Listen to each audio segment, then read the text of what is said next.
Hello, all my lovely Scorpio, rising moon, sun, and stelliums. Welcome back to my YouTube channel. My name is Teri Hunter. I'm an angel therapy practitioner, intuitive astrologer, Reiki master, and empowerment coach. And I'm here with this month, August 2021, with your monthly horoscope. And what I'm going to do here is talk about the transits that are going through the skies right now, how it is going to affect you as a Scorpio rising, moon, sun, or stelliums. And I'm going to do a little angel reading at the end to see how the angels can support you through the transits and what their advice may be for you. So the first thing I want to talk about, which is true for everybody, is this transit or this retrograde of Jupiter going into Aquarius. And for Scorpio rising, that is your fourth house of home and hearth. So Jupiter rules religion, philosophy, culture in general, our belief systems, prosperity, wealth. It's considered a benevolent planet. We also have Saturn in Aquarius going retrograde. It has been there for a while. Saturn rules limitations, it rules authority, it rules government, it rules stone and old age, and it rules endurance. Saturn wants you to really work hard to get your whatever it is your goal is. So when both these planets are going retrograde in the house of home for you, your fourth house, it's going to be, how do I nurture? And it's going to be about, how do you process things that make you feel at home? What is home for you? And if indeed there are things that are out of balance within your home dynamic, Lucky's digging on his bed, Scorpio. I apologize for that. It's going to give you an opportunity with Jupiter to really look at your beliefs about home and to examine what beliefs you may have taken from your childhood and brought into the present, and they may no longer be applicable. Saturn representing old memories and old dynamics, and it represents the father as well. And it's interesting that they deem Saturn, well, in the mythology, he was pretty gnarly, but they only really talk about the dark side of the fatherhood, the restrictive type. And I'm under the impression that Saturn is transformed as well. And so Saturn does create disruption when you're going down a lane that isn't serving you. It's kind of like your dad being able to see over your head and knowing that you're about to take a spill. And so he's creating disruption so you have an opportunity to shift. So when these two planets are going to be in Aquarius until October, retrograde. Then they're going to move forward in Aquarius. Jupiter will move into Pisces rather rapidly, whereas Saturn is going to spend more time in Aquarius. Aquarius in general rules science, technology, logic, space, literally space, astrology. It rules networks without a brain, like your nervous system or your skin. It rules social media, different variations there. So it also rules your hopes and dreams, and it is a wealth house. So there's the potential of money there, and Jupiter brings money as well. So while Jupiter's retrograding, you're going to have to, or you get an opportunity to look at how you feel at home in living in the wealth you create or the wealth of the family.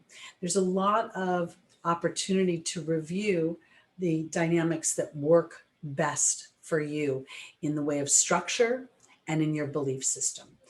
Jupiter also rules long distance travel. So there is the potential that you could be considering to moving your home to another location, to literally moving out of the country or across the country.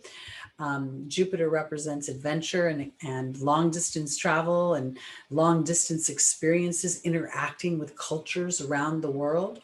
And then Aquarius represents humanity in general. So let's run through the aspects real quick. I'm going to do some highlights I think are important.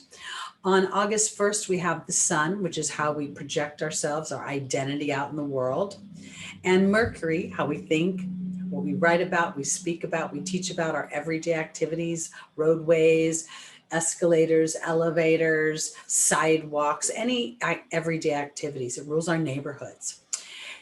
Both of these signs are in Leo, and they're going to be in opposition to Saturn in Aquarius. So there's going to be this tense conversation between these planets asking if my everyday activities and how I'm identifying with my ego is really working within the structure that I have, or is this something I want to liberate myself from? We also have, on the same day, Mars moving into Virgo, and it is going to be at 1 degree, creating an opposition between Jupiter.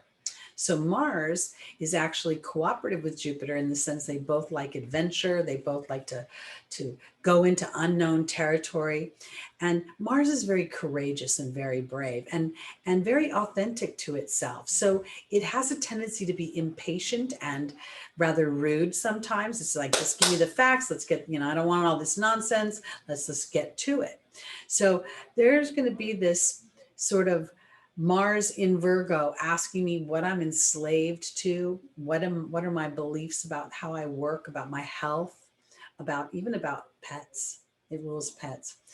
And how can I liberate myself from that? How can I use Jupiter's energy and this opposition to actually expand myself versus contracting myself by being too critical or too much of a perfectionist? Virgo on the dark side can be a little bit like that.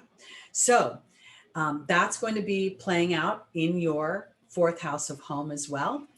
We also have a new moon in Leo, which is a beautiful new moon because it's in the sign of fun and frivolity and romance and children and playtime and hobbies. It's also the time when the moon is its darkest. So as you plant your seeds and really put an intention, what we're going to see is an illumination, a path of something opening up for you come month's end, because we have a full moon in Aquarius, which is the 2nd full moon in Aquarius in a row, making it a blue moon within 30 days. So on the 9th, we have Venus in the 6th house of Virgo. Venus doesn't love it so much in Virgo. It's kind of like, the button-up shirt, and being very prim and proper. Venus likes to be a little bit more luxurious and loungy, much more like Scorpio. It's going to be in an opposition to Neptune at a rather challenging 22 degrees. This is going to illuminate an illusion in your love life, an illusion that you may have purported about your own self-worth. But being in Virgo, I think it's going to have to do with your value at work or some sort of murky waters that have to do with work or your health. And what your mind is enslaved to. I want to kind of call that, because Pluto rules you. Pluto rules Scorpio, and Pluto's a very deep planet. It's a detective, So here I think there's an opportunity to really sort of, from a spiritual aspect, use this opposition to reconcile how you feel about yourself and your Venusian dynamics, your art, your music, the beauty in your home. Because this is all, the Jupiter idea is happening in your 4th house. The other aspects are happening around the zodiac, but this idea of Jupiter and Saturn being in your 4th house is the primary energy with which all these other things are working with. I hope that's making sense for you, Scorpio. We have on the 18th of August, I'm here in the West, I'm in California, so everything is Pacific time. We're going to have an exact at 12 degrees meeting between Mars and Mercury. This is a little bit challenging. Again, we're in the house of work with Virgo. We're in the house of enslavement because we're slaves to our jobs, some of us. And it's in the house of health. It's in the house of our pets. This could create arguments at work, arguments about work, arguments about your role.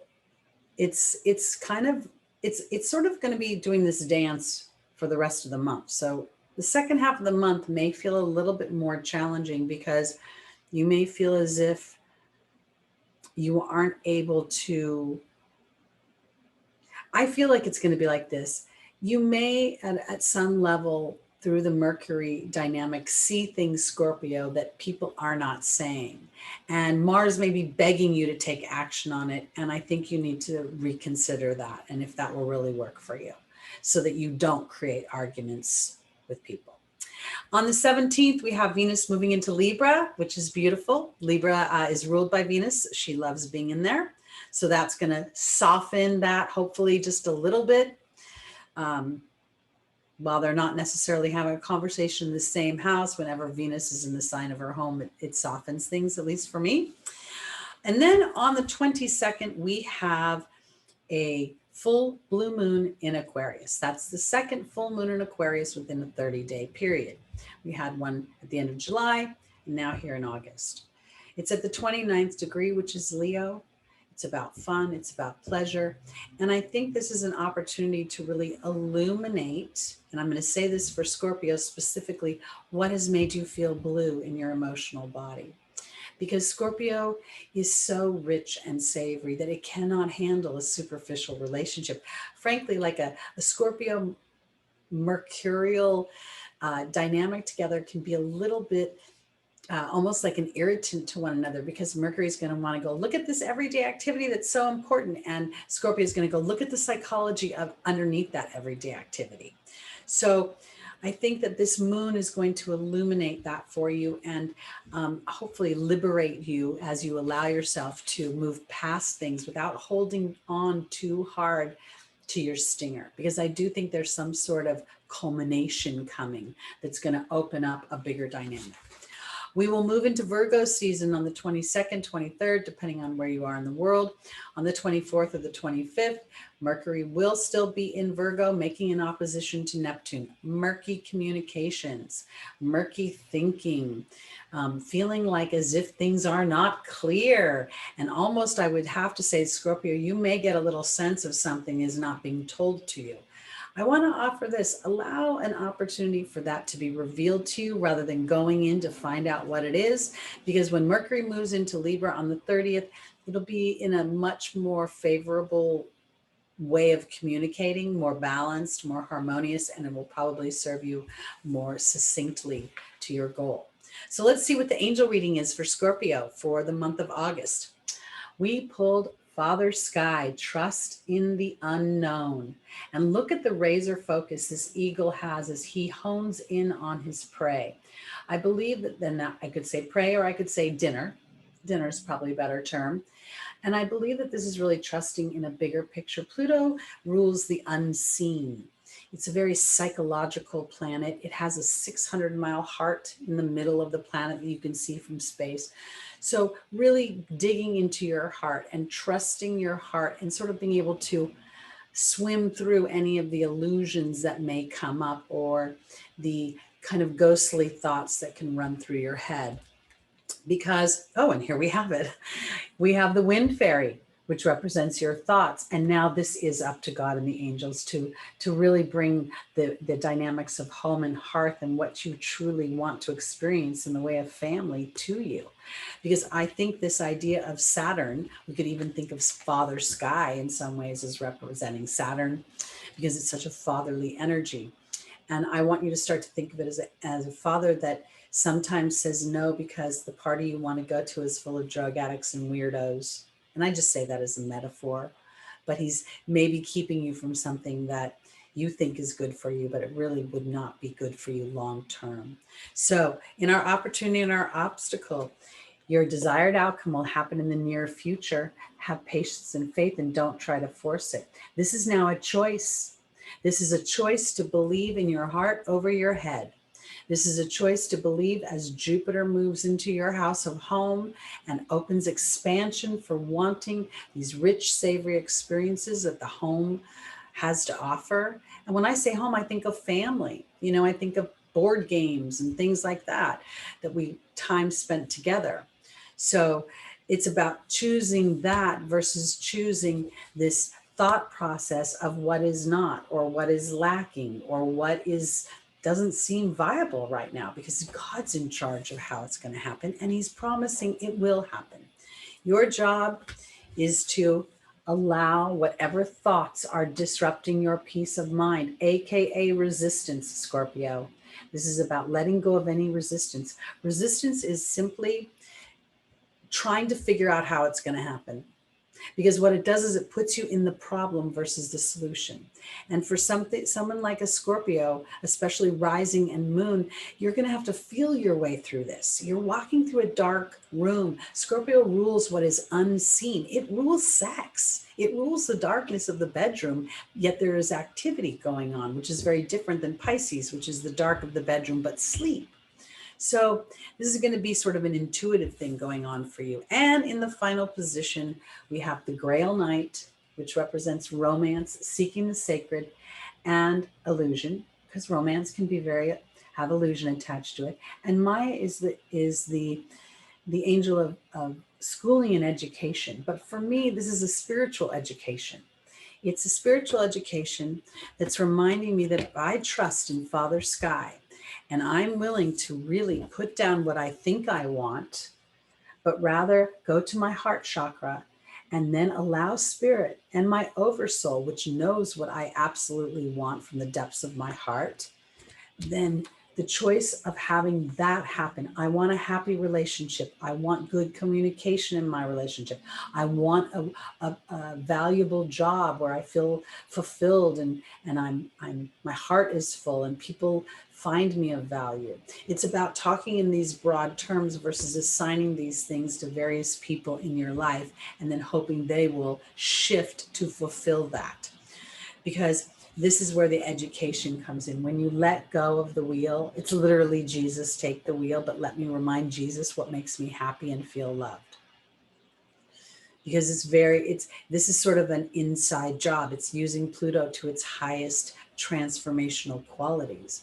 And this is something that offers Scorpio an experience that they can then take into the future, because once it's been experienced, it will somehow root in your psyche.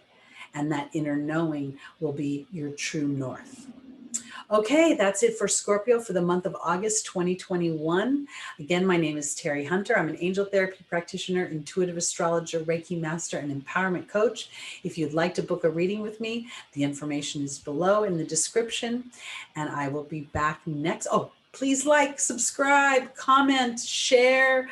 I try to comment back, but sometimes I get a little bit overwhelmed, and I've got Saturn squaring my moon right now. If you know what that means, it's kind of dampening my emotional body. Anyway, please like, subscribe. I appreciate it, Scorpio. And I'll be back next month with another segment of your heavenly horoscopes. Peace out.